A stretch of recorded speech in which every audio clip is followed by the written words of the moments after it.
Okay, right. Welcome to today's training, which I am now re-recording because I forgot to hit record on the live Zoom call. So thank you to those of you who were there live, and it was useful to have you there to be able to ask questions and what have you. For those of you that are now obviously going to be watching, it's not even a replay, it's going to be a recording, but you know, to be fair, it might work out better for you. And hopefully second time around, I might be a little bit more coherent. Maybe I'll make more sense, maybe not. But for those of you that are watching the recording, if you do have any questions, I will open it up for questions. You can send them by messenger or email or whatever, or get on a call and we can chat about it either way. So we're looking at running injuries today. Running injuries are kind of like niggles, pain, you know, a bit on pelvic floor as well, just as it pertains to everything that we're talking about. But so if you haven't met me before and we've not done any work together, I kind of refer to myself these days as a movement mentor. And I use the word mentor because it's an M and it goes with movement. So I've got movement mentor, it's a movement coach or teacher or therapist. But I specialise in using movement to help people alleviate their pains, injuries, rehabilitate after surgeries or anything like that. I enjoy working with people with pelvic floor symptoms, mainly because the stuff that I do seems to work really well for incontinence, stress incontinence, and prolapse particularly. I enjoy working with women with prolapse and giving them the confidence to move again, particularly when it relates to running. I work with runners because I am one, but I also work with pretty much any wonky body, anybody who would benefit from improving their movement so they can continue to do all the things that they love for as long as possible. So if you are here listening to this, I'm assuming that you have got some stuff going on, and that's fine. Have a think about which body parts give you the most trouble when you're running. But today we're essentially going to look at four main points that contribute to running injuries, why our mindset and beliefs around those is keeping us stuck in a bit of a vicious circle of trying to do more to get better, instead of perhaps getting to the root cause of the problem. So four main points. Why are you getting injured? Number one, why are you getting injured or suffering pain and niggles, that kind of thing. Number two, the reason why a lot of running injury prevention tips, tricks, tactics, stuff that you might see on the internet, why that might not be working for you. Number three, what you need to do drastically, or to drastically reduce your injury risk, pain, tightness, niggles, those kinds of things. And you'll see I'm kind of using you and your quite a lot because you'll see further down when we get to it, it's about you, you're an individual. So it's about what you need to be doing, not necessarily what everybody else is doing. And then number four, how to implement those changes that we're going to go through without having to, you know, add a ton of stuff to your to-do list, or, you know, spending hours in the gym, or, you know, what did I say in the advert? Spending hours rolling your thighs on a foam roller. Who wants to do that? Bloody agony. Yeah. All right, so a tiny bit of background about me then, and how I've kind of come to this point. I'm not going to bore you to death with this forever, but essentially I started doing a bit of running when I was in my teens. Nothing massively competitive. I just enjoyed it, went out, did a bit of running. I got to mid-20s and I started to suffer with, you know, shin splints, bit of foot pain, bit of knee pain, bit of hip pain, bit of IT band problem. And I went out and I did what we all do, which is I bought myself some expensive trainers. That's the first thing you try, isn't it? Got myself a physio and got myself a diagnosis of collapsed arches in my feet, and a podiatrist who eventually said, well, I'm going to prescribe you with some very expensive orthotics.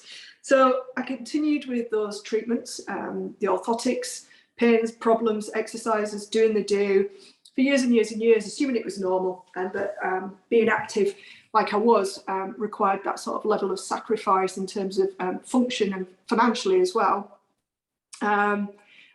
I did all the exercises that the various physios told me to do, even though I didn't really know what they were for and what they were supposed to be doing, or even if they were actually working.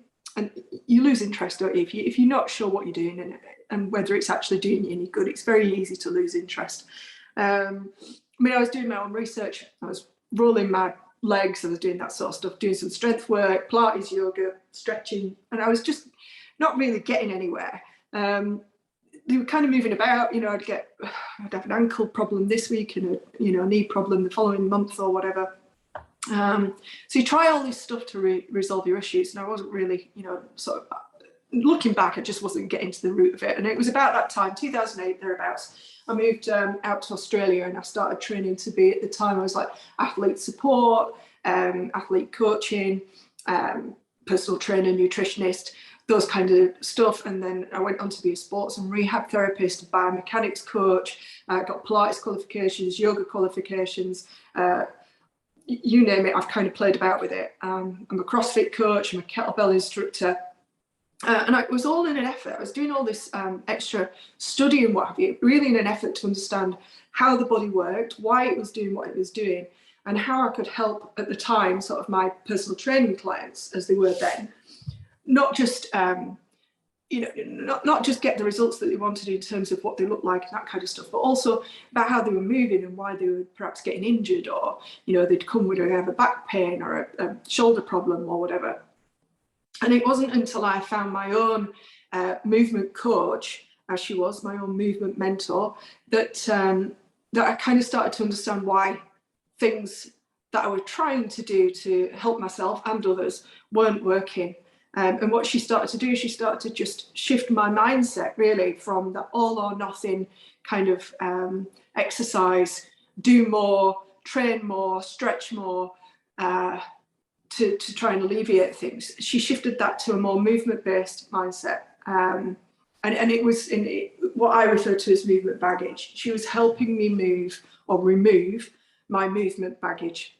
And so that's how I got to where I am, how I resolved a lot of my issues. So these days, at that point where I was with the physio and the podiatrist, and they were giving me these expensive orthotics, the pair of them told me that I would never run more than 15 miles a week without doing myself a serious mischief. And I mean, that's quite a serious message to get. That's 15 miles a week is not a lot of mileage, and it was that kind of, I'm going to call it fear mongering, because really it was, because I was frightened to death. I was like, oh God, I'm broken, I'm absolutely broken. I'm never going to be able to run. I was, whatever I was, late 20s, early 30s. That's a serious diagnosis for you to put on somebody at that point in their life. And I was lucky, I was fortunate that I kind of that I didn't listen. That I went out and found somebody to help me make what they were saying not true.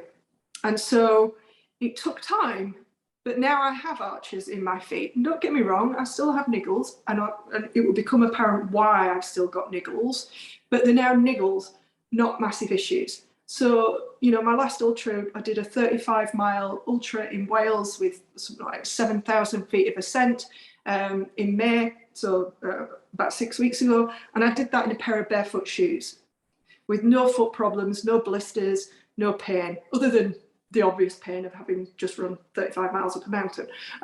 So my muscles were sore, and I struggled to get up and down stairs and sit on the loo, because my quads were not very happy with me, to say the least. But I did that, and the result of learning how to move better meant that I signed up for, in 2012, so 2008 I moved and started doing all this work. By 2012, I'd signed up for and done the Himalayan 100-mile stage race, so out in the Himalayas, obviously. So I kind of am testament to the fact that this stuff works. It works. So I'm trying to share it. That's what I'm doing here. I'm trying to share it with the world. All right, so moving on. So moving on to point one then. So why are you getting injuries? What are running injuries? Why are they there? Why are you getting them? And I talk about movement baggage. Any injuries really, but if we're talking about running injuries, you've got you kind of two routes to injury, aren't you? You're either running along and you know, your ankle goes over on a tree root or the curb, and you pull some ligaments or you break your ankle. That's an injury. It's a running injury. You did it while you were running. But you can understand the cause, you know exactly where it come from, you know exactly what you did, and you know exactly what you need to do to recover from that, you know, whether it's a cast or strengthening and you know, rebalancing your ankle, that kind of thing. And then you've got the other type of injuries, that the pain, you know, your knee pain or your foot pain or your calf pain or whatever it is, almost seems to come out of nowhere. It sneaks up on you. And you do get some of those niggles or pains where you're out running and you feel your calf go and you think, oh, I pulled something there. But even those, I would argue, are as a result more of a combination or a culmination of things, rather than it being like the going over on your ankle and breaking, or you know, pulling your ligaments or breaking your ankle. So they're the stuff that creeps up on you, essentially, that you're not sure where it's come from. It's frustrating because you don't really know why, and then you find yourself with something like that, something that's snuck up on you. You find yourself kind of like running around, then try to find, well, what do I do? You know, and you, what do I do to fix it?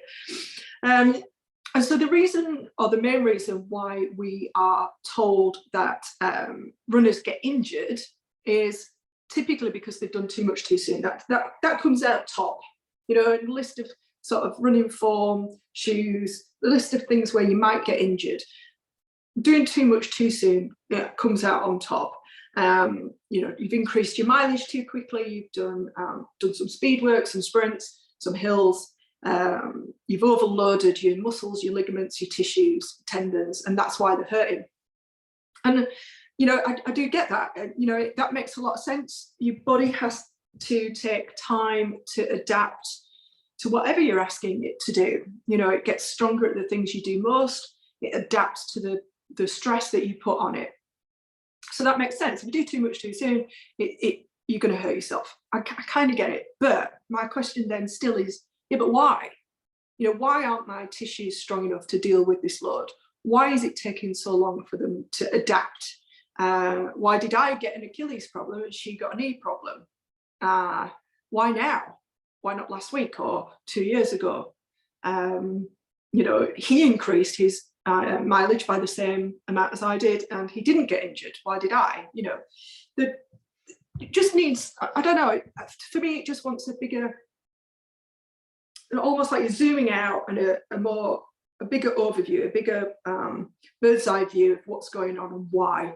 And for me, a lot of the why with this sort of stuff, these running injuries and body niggles, if you like, is because you bring in your movement baggage to the party. You bring in your movement baggage to your running. You bring in your movement baggage to whatever you're doing, really, your exercise classes, whatever it might be. And so, what's movement baggage then? Well, how you move. So, you know, you obviously move, but how you do it actually does matter. How you walk, how you run, and all your movement patterns are really as a result of how you've moved over your entire life. So, you know, you think we're born, you've got a baby, it starts to lift its head, turns over, it pushes up onto its hands, eventually it comes to crawling, and then it finds something to use, and eventually it will stand up.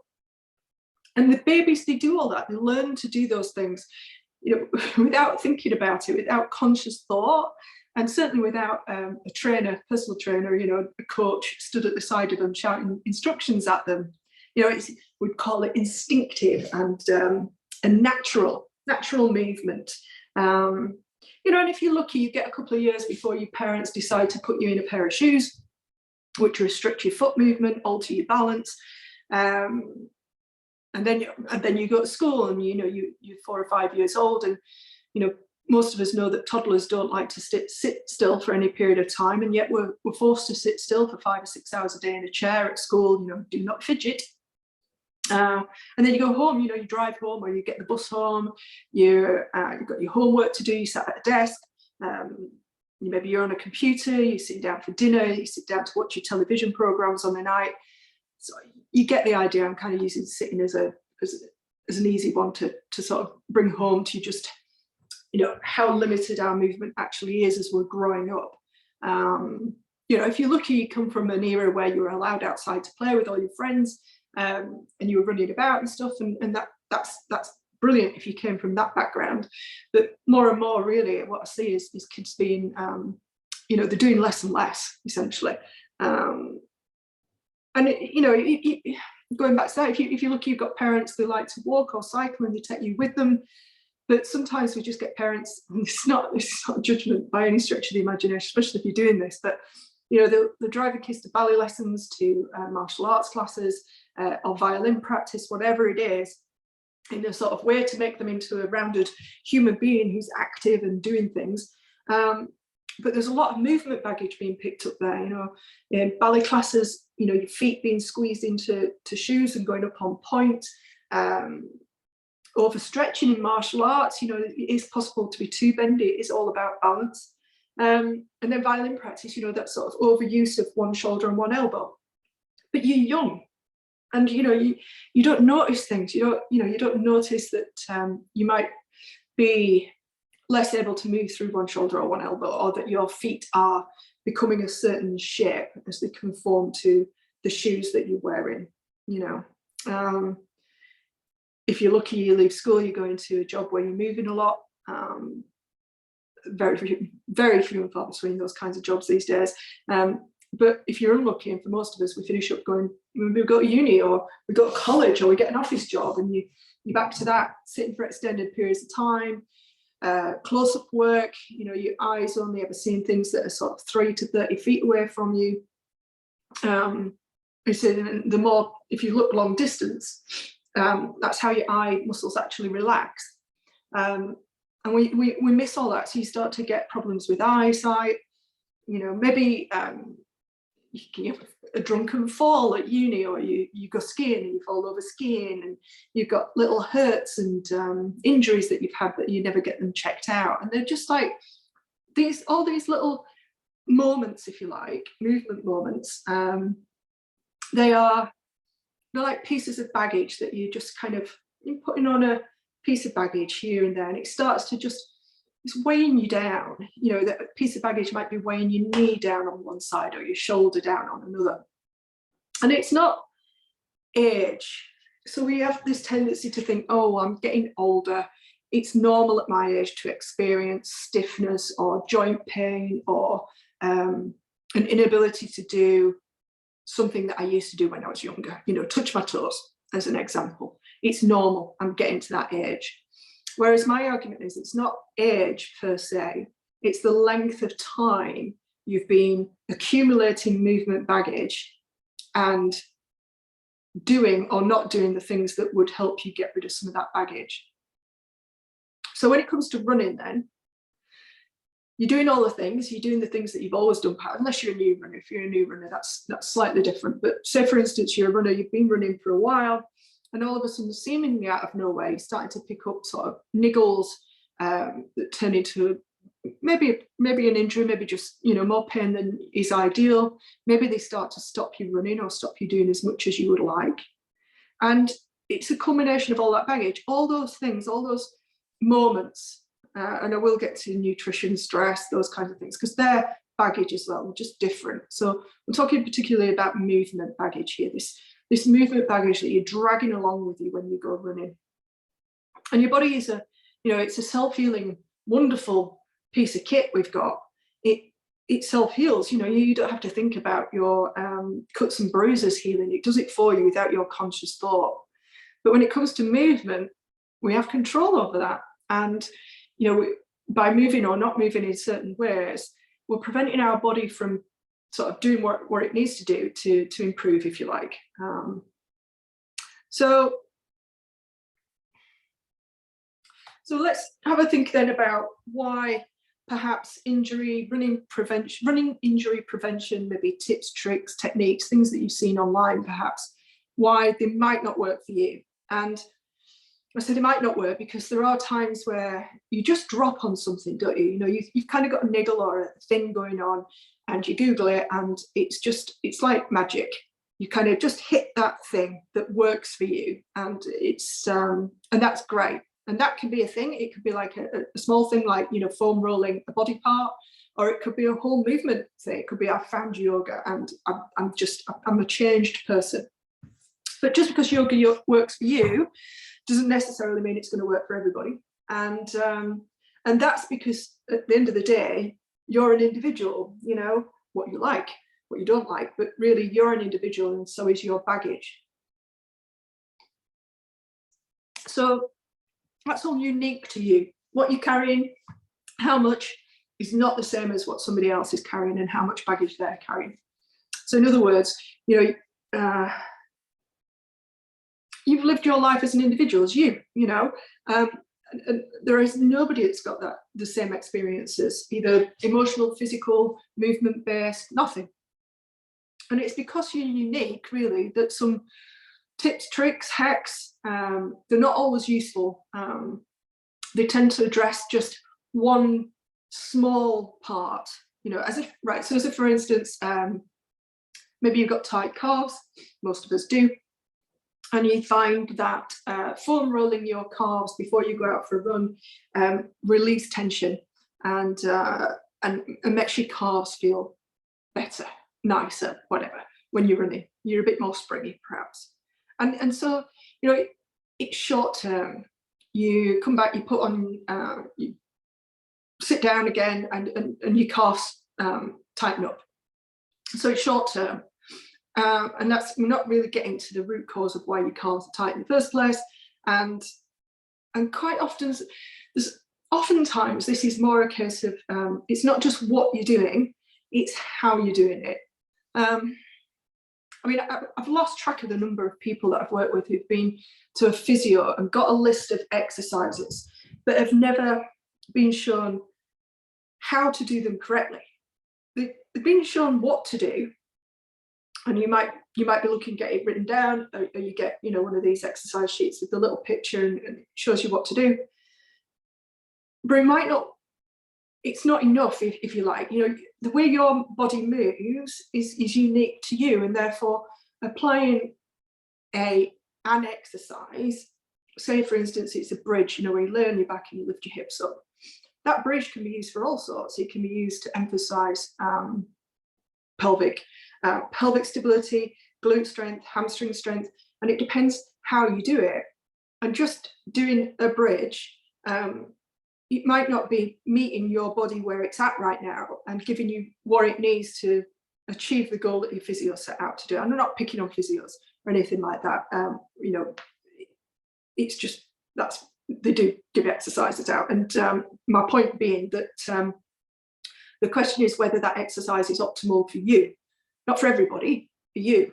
And that's what you need to get to the root of anyway. So essentially what you're after is sort of individualized help, you know, help that's personal to you.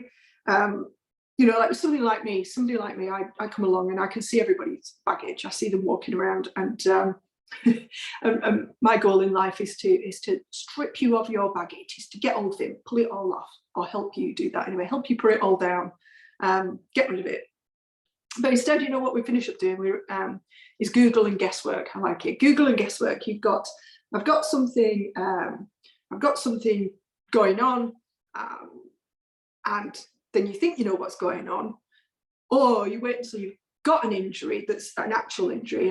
My knee's sore, my foot's sore, etc. And then you try and do something about it, and Google and guesswork. But I mean, if you think about it, when your body isn't in pain, you know, when you don't have those sore bits and those niggles, when your pelvic floor and your core are functioning to support you, you don't think about injury prevention. You don't think about how you're moving, because you're just getting on with life, which is fine. Makes a lot of sense, really. Why would you be thinking about it all the time? But it's only when you start to experience pain, maybe incontinence, prolapse symptoms, other sign that your body isn't as happy as it could be, that it's not performing as well as it potentially could or has in the past. That's when we think that's when we, you know, we're going to do something. but by that point, your body's kind of already weighed down by all this baggage. And it gets harder to work out how to unravel it, how to put all this baggage down. I use an analogy, which probably, I used it while I was doing the live as well, if I remember it correctly, but your body's like a parrot. So parrots are very good at hiding when they've got something wrong with them. So by the point you see a parrot not on its perch, in the bottom of its cage, you know there's something seriously wrong with the parrot, and it's a lot harder to bring it sort of back to health again.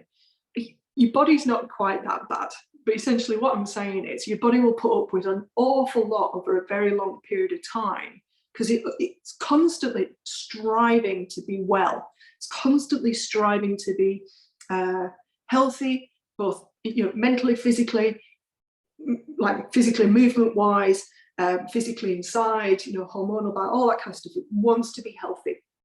So it'll put up with an awful lot before it starts to break down. We kind of don't see it like that. We kind of go, this injury happened overnight or last week or because of that thing that we did yesterday. But it isn't really like that. Your body's been putting up with you, as a, for instance, you fractured your ankle 20 years ago and you limped around and you compensated by putting more weight on one side, and you never really got past that, and that ankle that you broke is not really rehabbed well. It's kind of not quite fully fixed yet, or you never spent the time rebalancing or getting your balance back and the strength around it, that kind of thing. Maybe you had a nasty fall while you were skiing, or you're stressed at work, or you not sleeping very well because the kids are up all the time. It's all of this stuff that creates the baggage that you need to put down, and that's what we're talking about. We're trying to talk about thinking about movement more widely, and that sort of brings us to point 3, which is what do you need to do to drastically reduce your injury risk, or pain that you've already got, or tightness or niggles. So this isn't my quote, this is a Gray Cook quote, but it is one of my favourite quotes. It's first move well, then move often. Yeah, move well first. And we don't do that. We do the complete reverse. We get all excited, we decide we're going to start running or go to the gym or whatever it is. I'm going to start doing that, and we strap on a pair of trainers and we head off out the door, and off we go, without thinking about how we're doing it, without thinking about whether we've got a body that's going to cope well with that right now. So we're moving more often than we are moving well, and we need to kind of change that around. And moving well means getting rid of your movement baggage. So how do we get rid of the movement baggage? To start with, well, I like to think of it as part of it is a mindset shift. It's how you think about things. So we grow up and we are in an exercise mindset as opposed to a movement mindset. All right. So the difference is is believing that exercise, whether that's running or Zumba or whatever it is that you're doing in a day, so that hour of exercise that you do is all your body needs to be well and to be its best. And a movement mindset is thinking about, what about the other 23 hours a day? What am I doing then?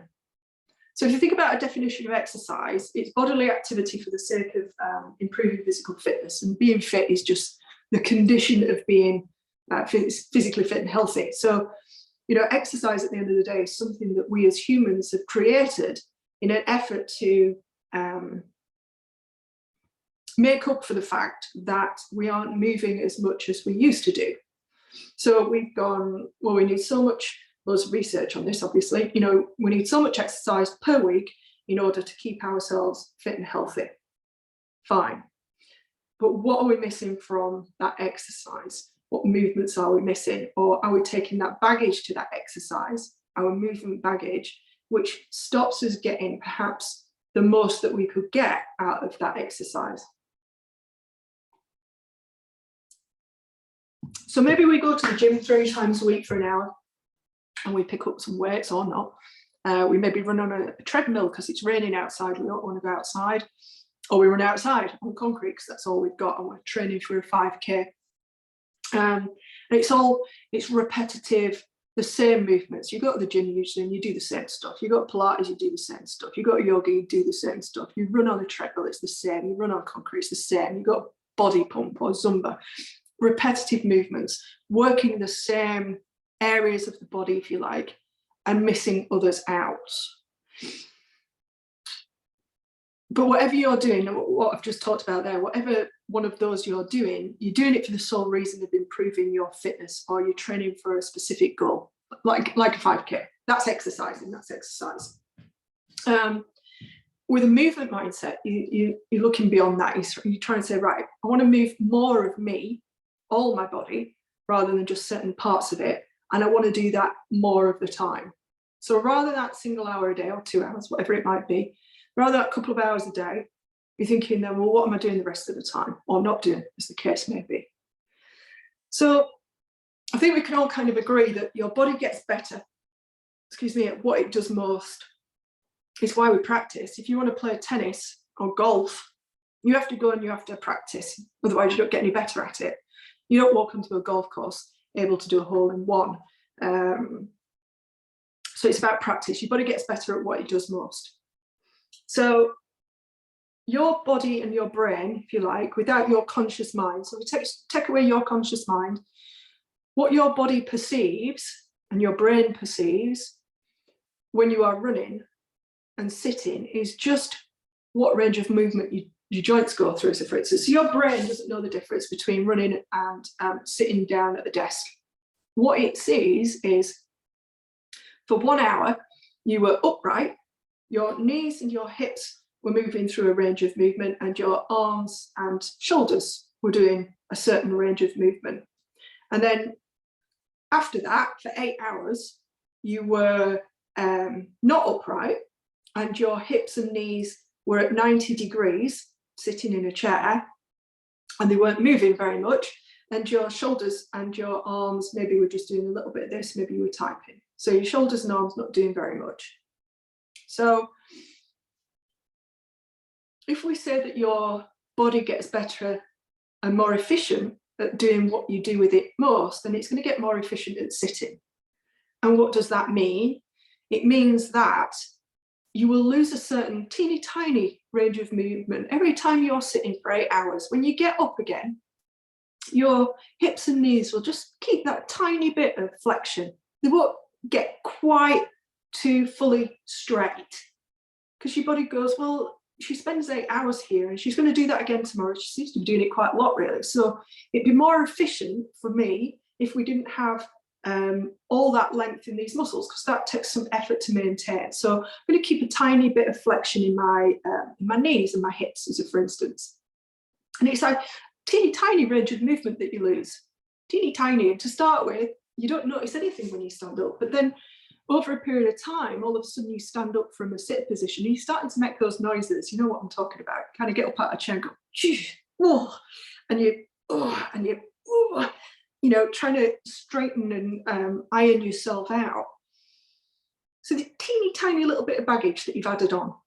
And if you think about you doing that all day, all the time, that you're not moving all your body parts through all their ranges of movement, you're adding baggage on, let's put it that way. You can't really see it or feel it to start with, except, like I say, all of a sudden you start making funny noises when you stand up, or you can't bend down, you can't quite reach your shoelaces or put your socks on, or your physio says, well, your hip flexors are tight, you know. And then the shoes. If you're wearing normal shoes and normal trainers, then your feet aren't moving at all, and everything else has to compensate for that. But that's perhaps another. I don't want to get bogged down in talking about feet and shoes. I did in the live one. I got very excited and talked about feet and shoes. Anyway, right. So we think, right, okay, well, things feel a bit tight. I'm going to stretch my hip flexors. I'm going to stretch my hamstrings, whatever.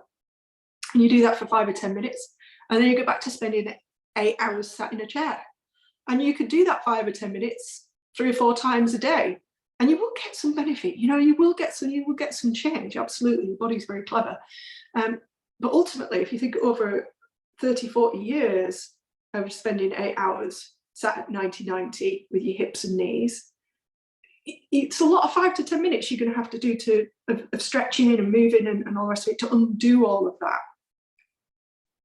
So if you think movement baggage, just literally, if you were wearing a heavy backpack, as a for instance, like literally rather than figuratively what I'm talking about with your movement baggage, if you were wearing a heavy backpack, it would change your posture.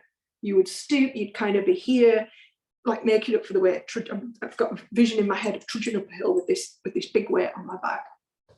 And your movement baggage, figuratively speaking, is doing that as well. It's changing your posture, or your, posture is not a great word, changing your body shape. So you've got a slight restriction here, a slight movement restriction, or a tightness or a niggle or whatever, and it's changing your shape. It's so small, it's changing how you hold your body, the movement patterns that you use to get from A to B or to do things. And then when you try to exercise or do exercise, you run, you walk, you go to some class, whatever, you're taking that shape with you, and you're using those same movement patterns that your body knows and loves. And bodies love easy, they like things to be easy. Your body will always cheat its way out of hard work, because it's your brain and your body, without your input, just want to survive. And they want that to be as easy and energy efficient as possible. So they will always use the easy option.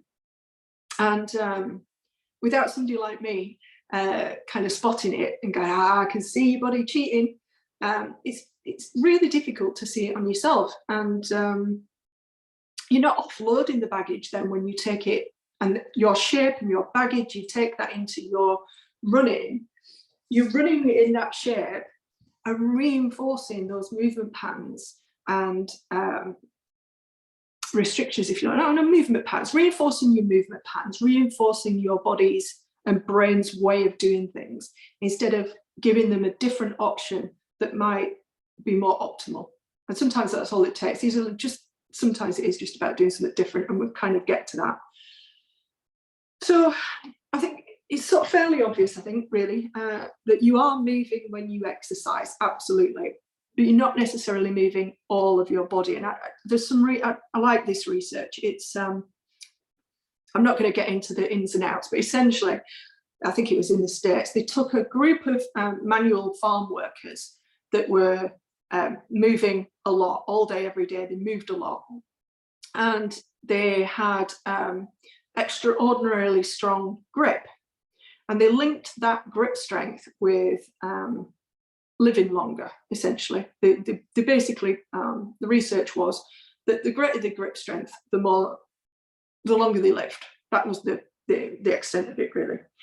And so they tried to mimic that with people like us, ordinary population, people who just, don't have a manual job or don't have this particular manual job. And it didn't work. There was no correlation then between living longer and grip strength. They gave them those like a big spring with 2 handles, and you hold it and you squeeze it and it improves your grip strength. And that does work. 5 or 10 minutes of that day, your grip strength will get stronger, but it's not going to make you live longer.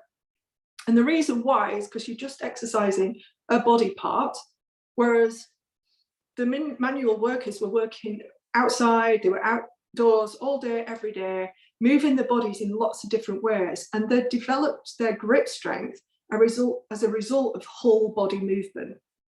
It wasn't just that they were exercising their grip for 10 minutes a day. And it was the whole body movement that resulted in the greater grip strength that also resulted in their ability to live longer. They live longer. So, essentially that's what we're doing when we go to the gym or we go running, is we're trying to fake it to make it. We're trying to use exercise to mimic whole body movement and to keep ourselves fit and healthy. But only parts of us are getting fit and healthy. There are parts of us that aren't moving at all.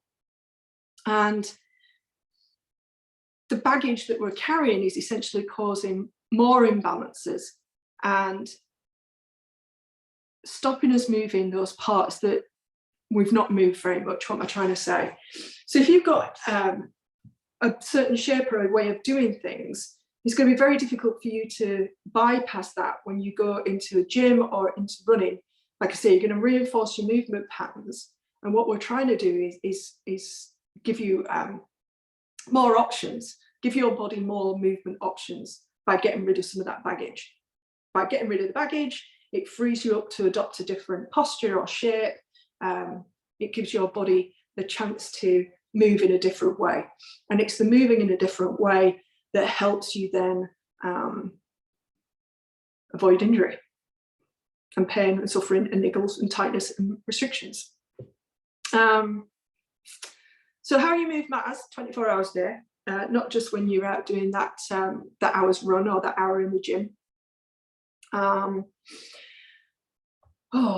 let me think. Kind of lost me thread a little bit.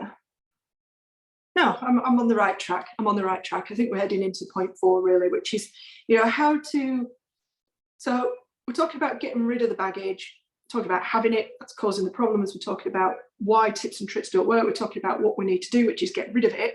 So how do we get rid of it without having to spend hours in the gym or at the physio or the foam roller? How do we get more movement into our lives without having to add hours to our already busy to-do lists and calendars? How do we get rid of some of that baggage?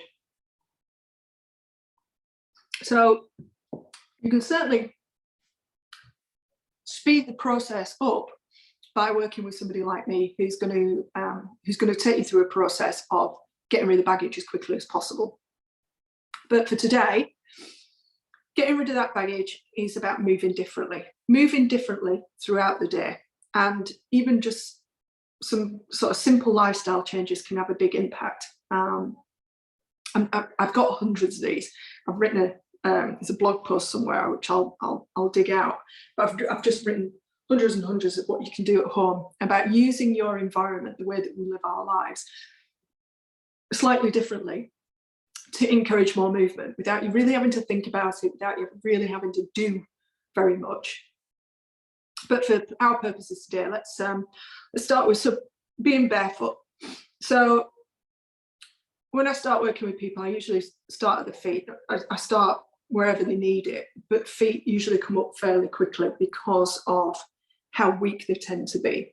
So being barefoot, and people will always say to me, I'm always barefoot at home when I'm at home, and I'm like, that's great, and it is great, but homes tend to be carpeted, or they'll have these, nice shiny smooth floors. Your feet are happy to be out, they're happy to be free, but they're not doing any work still. They really need to be going outside on different surfaces, different terrains, as long as it's safe. And that is an issue with the world that we live in. I appreciate that. But if you consider that a lot of foot problems that people face, and a lot of problems, knees, hips, those kind of things, can come from the feet, it's from weak feet. So feet that aren't strong. And, if you go to a physio or a podiatrist, and again, I'm not picking on people, these are just the people that we go to when we've got problems. And so this is how it happens. But, if you go to the physio or podiatrist with a problem with your feet or your knees, or what they consider to be an overpronation or a collapsing arch, anything like that, it's down to weak feet. But they won't tell you to strengthen your feet. They'll give you, they'll tell you to change your shoes, get different shoes, better shoes. They'll give you some support, some orthotics, some heel raisers. Now imagine if you went to the physio with, I've got a low back problem, or I've got this issue when I run it, and he says, oh, that's down to weak glutes. And we hear this a lot, it's down to weak glutes. Now imagine him not saying, go strengthen your glutes. Imagine him saying, I've got this butt shoe. So it's for your buttocks, and you wear it like a sling, and we're going to put some inserts underneath each butt cheek to lift it up slightly and make it perform better. I mean, you'd just wet yourself laughing, wouldn't you? And that was no pun intended if anybody's got pelvic floor issues. But you would, you'd be laughing, and you would walk out. If somebody said that to you, here's some glute support to help you engage your glutes. So we want to be strengthening the feet is the upshot of that. I'm gonna move away from feet because otherwise I'll get bogged down. But other movement opportunities throughout the day. What can you do that's different? What can you do differently? You are in and out of chairs, presumably, up and down from the loo, particularly if you're a female, because you tend to sit to pee. You know, there's your opportunity for squats. Make them decent squats, glute squats, instead of kind of just flopping down. You know, walk instead of taking a car. That's an obvious one, but we don't do enough walking. We're supposed to walk for distance. It's what we're evolved to do. You know, it's what makes us human. And our reliance on transport and convenience is stopping us doing the walking that we need. It can really help. So even breaking it down and doing more throughout the day, get up 10 minutes early, just get out for a wander. One of my favourites is walking to the supermarket and packing all my shopping into shopping bags and carrying them home. So there's a wonderful exercise, it's called the farmer's walk, and it's an example of a self-limiting exercise. But essentially, if you've got two heavy weights, one in each hand, and you're walking, it forces your body into better alignment. Without you really having to think about it, your body will adopt better alignment, better shape, better posture, if you like, to manage the weight in both hands. And if you try and approach it with crap alignment, or you'll quickly feel discomfort. Let's put it that. It's what makes it self-limiting. So I like that. You know, you go to the supermarket, pack your bags, you walk in, and you're carrying some weights, a little mini strength workout, if you like.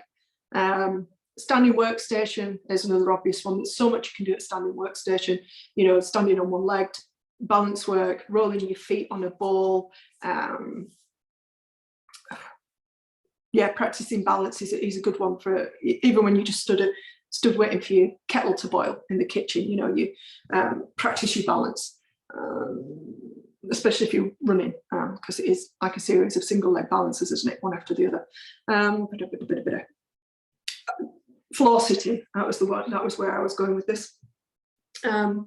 We tend to adopt the same positions, seated positions, and you know, maybe you sit down to watch Netflix on a night and you can manage 4 or 5 hours because it's really comfortable and you just kind of sprawled on your sofa. You'll usually choose the same spot on the sofa as well. You know, you'll have your space, you'll have your place on the sofa. Get down on the floor. You can't be still while you're sat on the floor. And you've probably seen me moving about. It's because I'm sat on the floor, and so it's uncomfortable to sit here for any length of time in one position. So your body is constantly having to move about, choose a different position to stop you kind of, you know, keeling over, seizing up. So you're taking, rather than thinking I have to go to yoga and hire a mat from the yoga teacher to spend time on the floor, you know, you can do that all the time at home. Just get down on the floor. And in fact, I wouldn't advise going from sitting for your work to a standing workstation for 8 hours. You will feel it. It's not very comfortable. But you can go from, you know, standing to do some work, to sitting to do some work, to getting on the floor with a lower table to do some work. And you're taking your hips through a bigger range of movement. It has a quicker impact on your overall flexibility and mobility than spending an hour doing yoga would. So, like I say, it's getting more bang for your buck as best you can. No, not wrong with yoga. You know, I'm a yoga teacher. I like yoga. I like Pilates. I like doing all sorts of different stuff, but they're not getting to everything, and they're only a very short period of time in the greater scheme of your entire movement availability per week. Let's put it that way. So it's more about stopping doing the things that are causing the problem in the first place. If we accept that shoes can make your feet weak, sitting can make your hips weak, what else is a problem? Not walking, not having the time to walk. So if we're saying that those things are an issue, then we just need to find a way to stop doing them. So I mean, from that perspective, it's really quite simple. I'm not asking you to do more. I'm suggesting that you do less. You know, buy some more flexible, more barefoot minimal shoes, spend some time barefoot, spend less time sitting or sit differently. It's more about sitting differently than it is about less per se. You know, get some walking in. And keep in mind that how you actually do all those things does matter. You won't always know if you're doing things or how you're doing them. You won't always know how you're doing them. without, as a for instance, without somebody like me watching. That's, how you walk, how you run, the form that you use is due to how you move the rest of the time. So in other words, what I'm saying, if you improve how you move, your walking and running will get better or change, usually for the better. If you're improving your movement, your running form or walking form will also improve, without you having to kind of force anything into position or think about it consciously. And that's kind of what we wanted to get away from, is that being overthinking our movement. You want your body to move naturally, if you like, instinctively, without you having to think about it. So as a quick recap, then we're looking to achieve effortless, pain-free running for life, if that's the goal. We want to shift from an exercise mindset to a movement mindset. That's not, again, I'm not saying don't exercise. I'm just asking you to think of just a little bit beyond that, and to question whether you get everything you need from that same repetitive exercise and movement that you're doing, and make up for what's missing in the other hours that you've got during the day. We want to be moving your body in lots of different ways throughout the day, rather than all in one go. So stacking your movement in throughout the day has a greater effect than cramming it all into that single hour. Get some walking done. Make time. I know we're all busy. You might be thinking, oh, I've barely got enough time to run, let alone go out and walk as well. But it does make a big difference. It's what we were born to do. Becoming more mindful of the movement that you're doing. Here's my quote: every moment is the opportunity for better movement. And it really is. You don't have to wait until you're in a special place. You don't have to drive to the yoga studio or to the gym or to a special place to be able to move your body in a lot of different ways. It doesn't have to be that complex. And then finally, maybe you want to work with somebody like me to help you get rid of that baggage more quickly, and to help you get to where you want to be more quickly, more to the point. So in conclusion then, I suppose, I fully appreciate that running injuries are a lot more complex than just making some changes to your movement. And it's not possible to cover everything in a training like this. The aim of today was just to kind of help you think about maybe a little bit more widely about you, your body, what the potential of your body is, and to start to shift you away from exercise in and of itself, away from just exercise, to thinking a little bit more widely about your movement. When it comes to injury, your nutrition, your sleep, the amount of physical, mental work, stress, all that kind of stuff, that's different baggage, but it's still baggage, and it still impacts your ability to recover from injury, as well as potentially contributing to injury. It can affect your ability to recover. So there is that. I mean, as a movement mentor or coach, so whatever you want to call me, I'm not here to turn you into a Cirque du Soleil performer. That's not what we're after. You've got a personal trainer who perhaps helps you shed a few pounds and get fit and tone up for your bikini body this summer. That's not what this is about.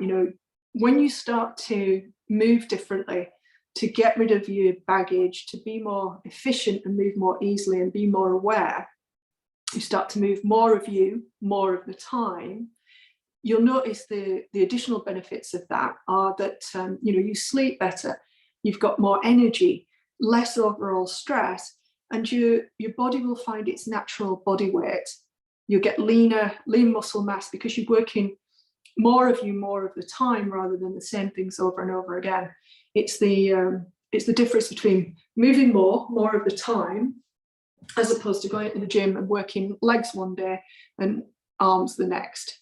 It's just an unbalanced way of working your body. You're thinking about it too much.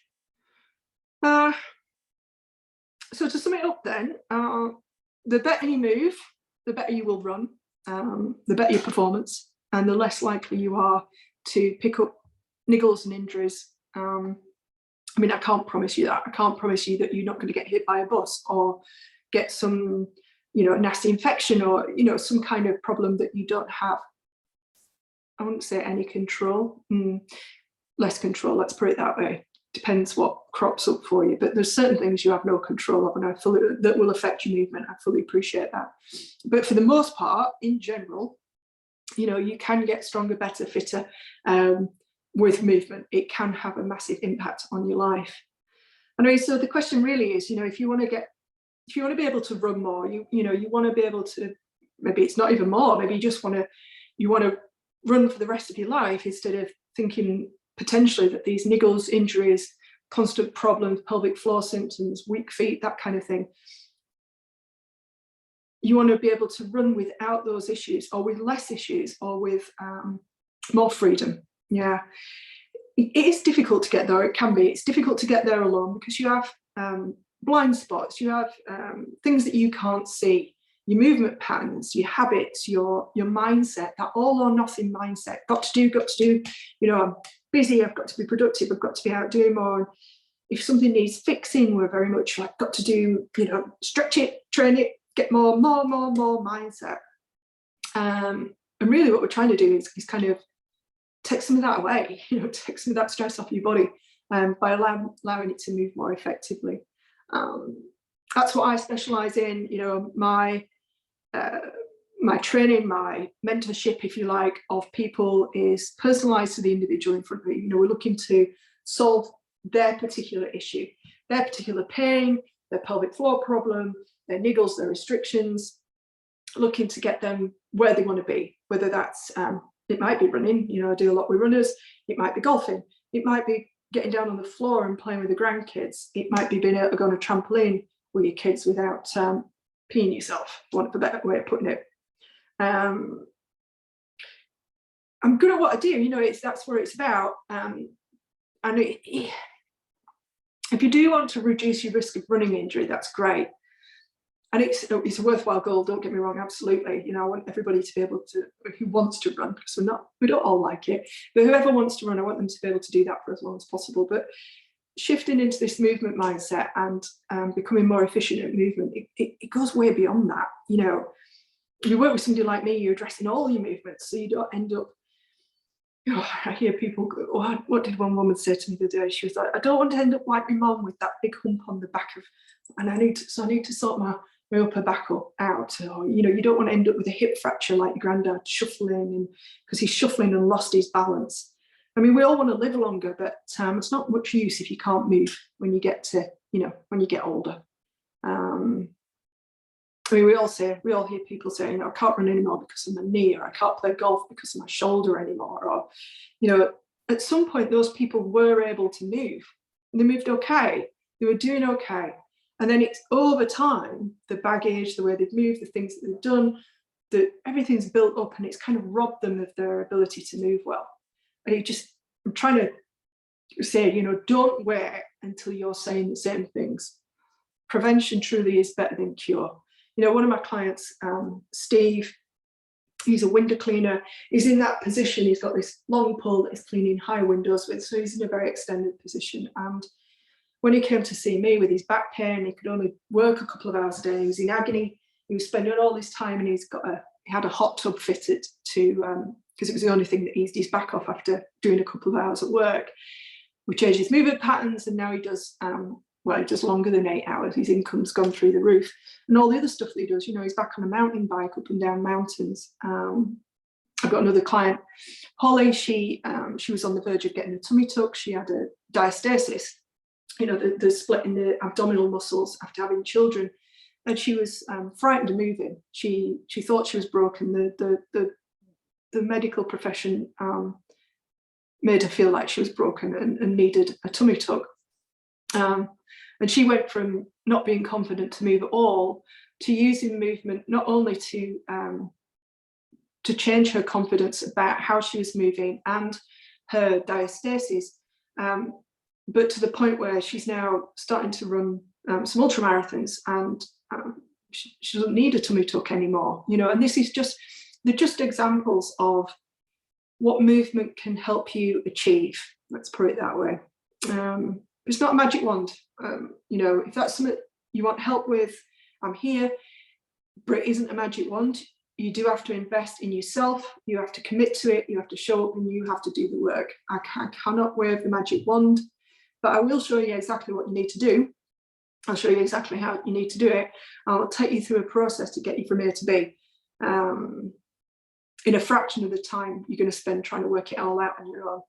And it's simple. It is simple. It's not easy to do, but it's simple to make some massive headway, especially if you've got some personal support and kind of somebody holding your hand the whole way.